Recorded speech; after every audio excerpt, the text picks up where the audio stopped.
வாக்காளர் பட்டியலில் பெயர் சேர்ப்பதற்கான அவகாசம் முடிந்துவிட்ட நிலையில் பெயர் சேர்க்கவும் திருத்தங்கள் செய்ய கோரியும் இதுவரை சுமார் 35 லட்சம் பேர் விண்ணப்பித்திருக்காங்க.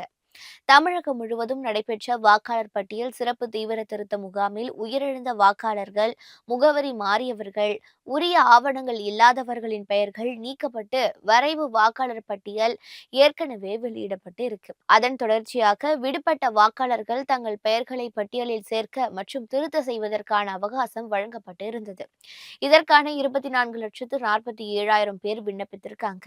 வாக்காளர் பதிவு அலுவலர்கள் மூலம் அவை சரிபார்க்கப்பட்டு வரும் நிலையில் வரும் 17ஆம் தேதி இறுதி வாக்காளர் பட்டியல் வெளியிடப்பட இருப்பதாக தமிழக தலைமை தேர்தல் அதிகாரி அர்ச்சனா பட்நாயக் தெரிவிச்சிருக்காங்க. அதே நேரம் வாக்காளர் பட்டியலில் பெயர் சேர்ப்பதற்கான அவகாசமும் முடிந்தாலும் 18 வயது முடிந்தவர்கள் தொடர்ந்து விண்ணப்பிக்கலாம், திருத்தம் கோரியும் வாக்காளர்கள் விண்ணப்பிக்கலாம் என அறிவிக்கப்பட்டு இருக்கு.